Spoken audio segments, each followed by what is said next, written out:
عقیدہ کا ہمارا لیکچر ہے یہ آج کا بھی، یہ سیکنڈ لیکچر ہے ہمارا۔ لاسٹ لیکچر میں ہم نے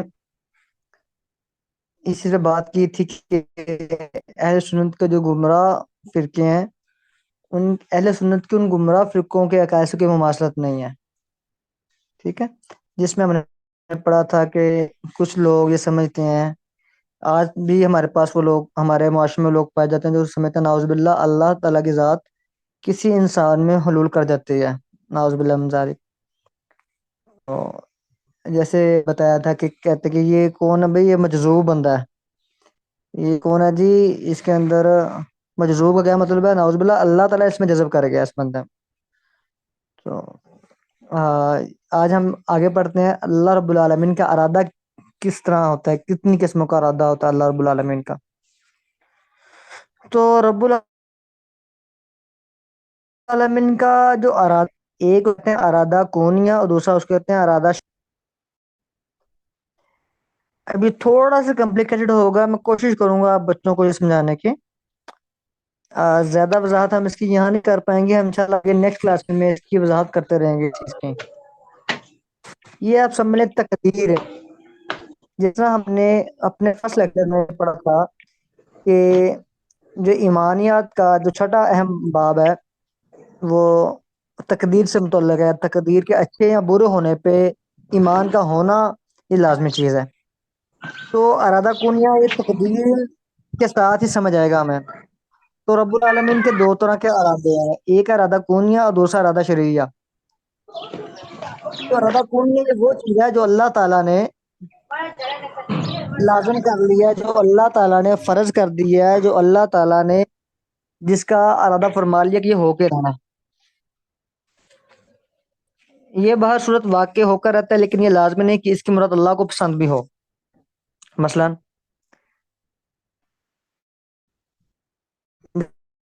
جیسے اللہ تعالیٰ یہاں اللہ میں ارادہ مشیت کے نام سے بھی چیز استعمال ہوتی ہے کہ جو اللہ کو جو مشیت اللہ کی،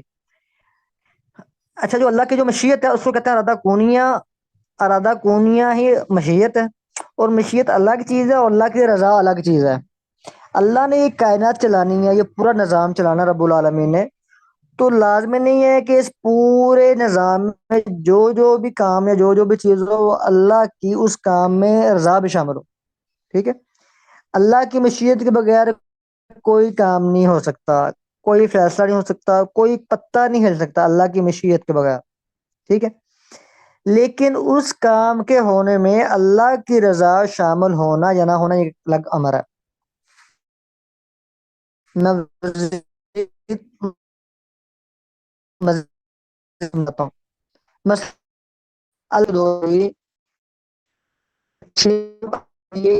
اس میں سے صرف 1.5 ارب آبادی مسلمانوں کی ہو، باقی سب کی کافر ہو، یہ اللہ کی مشیت میں شامل ہے،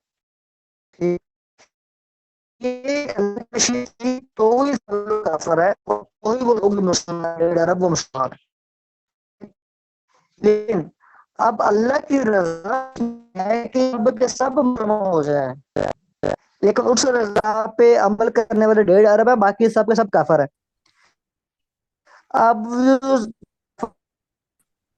کفر مشیت ہے، سمجھتا ہوں کہ میرے خیال سے آپ، میں اس کو آسان کر، مثلا جیسے یہاں فرمایا اللہ تعالیٰ نے اعوذ باللہ من الشیطان الرجیم ولا ينفعكم نصحي ان اردت ان انصح لكم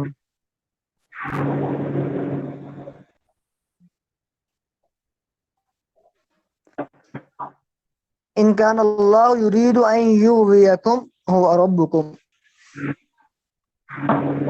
جناب نوح علیہ السلام نے فرمایا میں تمہاری خیر خواہی کرنا چاہوں تو میری نصیحت تم کو کچھ فائدہ نہیں دے گی، اللہ گمراہ کرنے کا ہو وہ تمہارا پروردگار۔ یہ وہی بات ہے، اس بچے کا اسپیکر آن ہے، آواز ڈسٹرب کیوں ہو رہی ہے؟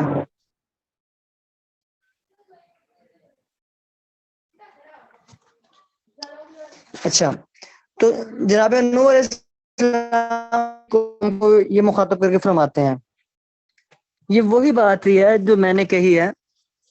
کہ اگر اللہ کا کی مشیت اگر نہ ہو تو کچھ ہو ہی نہیں سکتا، لیکن جو ہو اس ہونے میں لازم اللہ کی رضا کا شامل ہونا لازمی چیز نہیں، ٹھیک ہے؟ اس اسلام کو اللہ تعالیٰ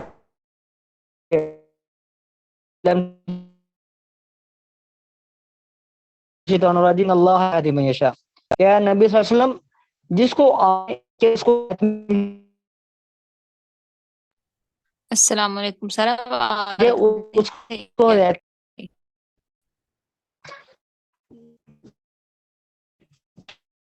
پہ یہ چیز ہمیں کلیئر ہونی چاہیے، ہدایت ملنا یہ خالصتاً یہ اللہ رب العالمین کی طرف سے ہے اور اللہ کی مشیت میں شامل ہے، ٹھیک ہے؟ اللہ کی مشیت تھی تو ہی ہم مسلمان تھے، تو ہی ہم ایک مسلمان میں پیدا ہوئے ہیں۔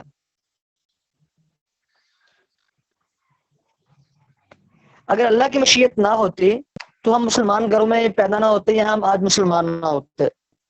اور اللہ کی مشیت تھی تو ہی ہم دین کا علم حاصل کر رہے ہیں۔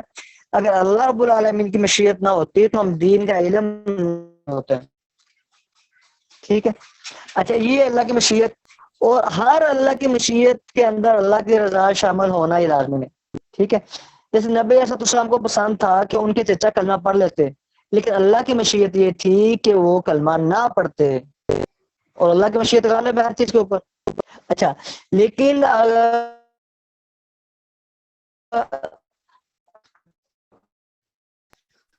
یہ بات سمجھے کہ ہدایت والا معاملہ خالصاً اللہ نے اپنے پاس رکھا، ٹھیک ہے؟ لیکن اس کے ساتھ ساتھ اللہ تعالیٰ نے یہ بھی قرآن پاک میں کہا ہے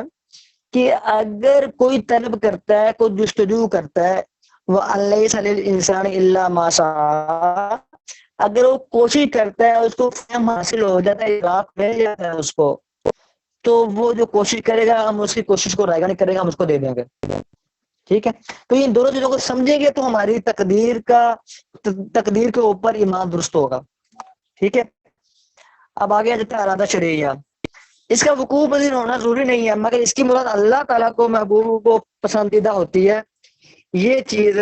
میں آپ کو سمجھا رہا تھا۔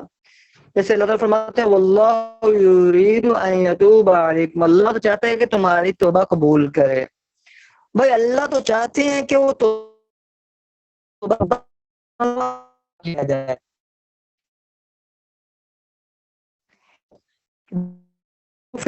دو فرقے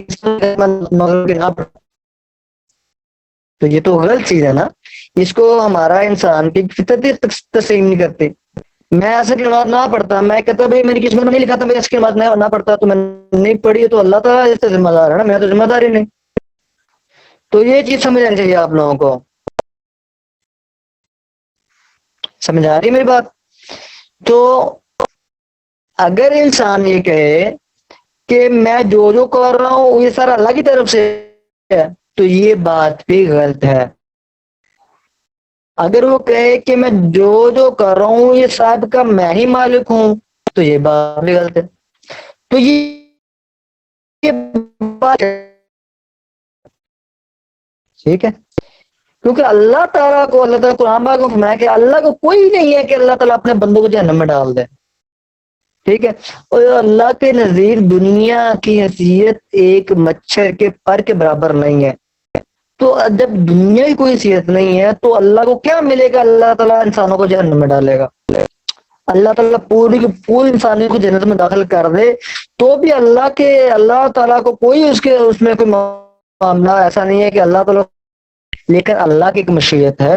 اللہ تعالیٰ نے پوری دنیا کا اور انسان کے تخلیق کا مقصد اس لیے بنایا ہے کہ لیبلوکم ایکم احسن عملا، تو اس کی آزمائش ہو کرتا ہے، کتاب زندگی کو بسر کرتا ہے۔ میرے خیال سے آپ کو یہ پوائنٹ سمجھ آ گیا ہوگا، جس کو یہ پوائنٹ ابھی بھی سمجھ نہ آئے تو بعد میں سے پوچھ سکتا ہے۔ اچھا، اب آگے ہم اس چیز کو پڑھ رہے تھے علیہ اللہ بأحکم الحاکمین، تو یہ ہمارا ہم بات کر رہے تھے کہ اللہ، تو یہ ہمارا عقیدہ ہے کہ اللہ کا جو حکم ہوگا وہ سب سے بہتر اللہ کے علاوہ کوئی ایسا نہیں ہے جس کا حکم نافذ ہو جائے، یا جو اپنا حکم ہے کہ میرا حکم ایسا ہے، اس حکم کو انکار ہے کہ آپ اپنی بھی آواز کے پاس جو ہے قانون وہ ہے، سمجھ قانون کا اختیار ہے،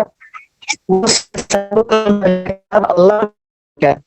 اللہ رب العزت کے اختیار نہیں ہے، چاہے ہو، چاہے وہ انسانوں کے لیے قانون ہو، چاہے وہ جس بھی قسم کے قانون ہو، اگر وہ قانون اس نوعیت کے ہیں کہ وہ انسانوں کی زندگی رہن سہن سے متعلق ہے اور شریعت سے متعلق ہیں، حلال حرام سے متعلق ہیں، تو سب کے سب قوانین وہ اللہ رب العالمین کے ساتھ خالص ہیں، اللہ رب العالمین کے ساتھ خاص ہیں، کہ اللہ کا حکم، اللہ کا قانون ہی چلے گا، اس کے علاوہ کسی کا قانون نہیں چلے گا، یہ ہمارا عقیدہ ہے۔ ٹھیک ہے، اور اللہ تعالیٰ کے علاوہ کوئی قانون سازی نہیں کر سکتا۔ انتظامی قانون سازی تو ہو سکتی ہے، مثلا ہم ایک ادارہ بناتے ہیں تو اس ادارے کو چلانے کے لیے کوئی مینجمنٹ کی پالیسی وضع کرتے ہیں، ہم ایک کمپنی بناتے ہیں تو اس کمپنی کو چلانے کے لیے کچھ مینجمنٹ کی پالیسی وضع کرتے ہیں، تو یہ وہ قانون سازی نہیں ہے، بلکہ حلال و حرام کی قانون سازی، وہ قانون سازی جو شریعت میں موجود ہے اور اس کے اگینسٹ پھر قانون سازی کرنا، اس چیز کو اللہ تعالیٰ نے سخت سے منع فرمایا ہے، اور یہ چیز غلط ہے۔ یہ چیز ہمارا اہل سنت کا مذہب یہ ہے کہ ایسی قانون سازی جو شرعی قانون سازی ہے، وہ اس کا انسانوں کے پاس اختیار ہی نہیں ہے۔ ٹھیک ہے، اچھا آگے بات کرتے ہیں۔ ہمارا ایمان ہے کہ اللہ تعالیٰ اپنے اولیاء سے محبت کرتا ہے اور وہ بھی اس سے محبت کرتے ہیں۔ ٹھیک ہے، تو بھئی فرمایا قل ان کنتم تحبون اللہ فتبعونی یحببکم اللہ، کہ اگر تم اللہ سے محبت کرتے ہو تو میری اتباع کرو، اللہ تم سے محبت کرے گا۔ بھئی یہ طریقہ ہے جو رسول اللہ صلی اللہ علیہ وسلم نے بیان فرما دیا ہے ولی اللہ بننے کا۔ ٹھیک ہے، پھر آگے فرمایا فسوف یأتی اللہ بقوم یحبهم ویحبونہ، اگر کوئی کہتا ہے یہ سب فسوف یأتی اللہ بقوم یحبهم ویحبونہ، اللہ تعالیٰ ایسے لوگ ادا کرے گا جس سے اللہ محبت کرے گا اور اللہ سے محبت کریں گے۔ یہ کون ہو؟ پہلے جو لوگ جو مسلمان ہیں، اللہ کا حق نہیں، اسلام من يرتد منكم عن دينه فسوف يأتي الله بقوم يحبهم ويحبون، یہ پوری آیت ہے کہ اے ایمان والو، اگر تم اس دین سے پھر جاؤ گے، اگر تم اس دین اسلام کی حق، اس کی قدر نہیں ادا کرو گے، اس کا حق ادا نہیں کرو گے، اس کی قدر نہیں کرو گے، اگر اس کے اوپر عمل نہیں کرو گے، اس کے لیے دعوت کا کام نہیں کرو گے، تو اللہ تعالیٰ تمہاری جگہ ان لوگوں کو لے آئے گا جو اللہ سے محبت کریں گے۔ اس کے آگے بھی یہ آیت ہے پوری، ان کی پوری آگے ایک ان کی نشانیاں بتائی گئی ہیں کہ وہ آپس میں محبت کرنے والے ہوں گے، وہ ایک دوسرے کی جو ہے نا مومنوں کے لیے نرم دل ہوں گے، کافروں کے لیے سخت دل ہوں گے، اور جہاد فی سبیل اللہ کرنے والے ہوں گے، ملامت گار کی ملامت سے نہ ڈرنے والے ہوں گے، دعوت کے کام میں کھپنے والے ہوں گے۔ ساری اس آیت میں نشانیاں ہیں۔ میں اسائنمنٹ دے رہا ہوں بچوں کو کہ سورۃ مائدہ کی جو آیت نمبر 54 ہے نا، اس کے اندر جو نشانیاں بیان کی گئی ہیں نا، تو ان نشانیوں کی اسائنمنٹ بنا کے جو ہے نا ہر بچے نے سبمٹ کروانی ہے۔ اس کے انٹرنل جو ہے نا وہ مارکس ہوں گے انشاءاللہ، بچے نوٹ کر لیں۔ یہ جو ہے نا جو آپ کی میسج آپ سب کو مائدہ کی آیت نمبر 54، اس کے اندر اللہ تعالیٰ نے جو ایمان والوں کے وہ سب نشانیاں تفصیل کے ساتھ، اور اس کی جو تشریح ہے وہ تشریح آپ نے تفسیر مختلف پڑھنی ہے، عبدالسلام بن محمد بھٹوی رحمہ اللہ کی تفسیر پڑھنی ہے، اور دوسری تفسیر آپ نے پڑھنی ہے تفسیر طبری۔ ٹھیک ہے، ان دونوں تفاسیر سے اس آیت کا جو آپ کے اسائنمنٹ تیار کرنی ہے آپ نے کہ مومنوں کی نشانی ماندہ کی آیت نمبر 54 کے اندر۔ ٹھیک ہے، اچھا جی، اسائنمنٹ بھی آپ آگے بڑھتے ہیں۔ واللہ یحب الصابرین، اللہ صبر کرنے محبوب ہے، یہ سب مشکل کرنا ہے۔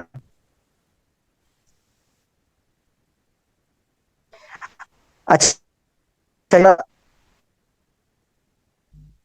صاحب نے تو یہ ساری چیزیں ایک کوشچن، یہ اس کا آنسر لوگ اس کے آنسر میں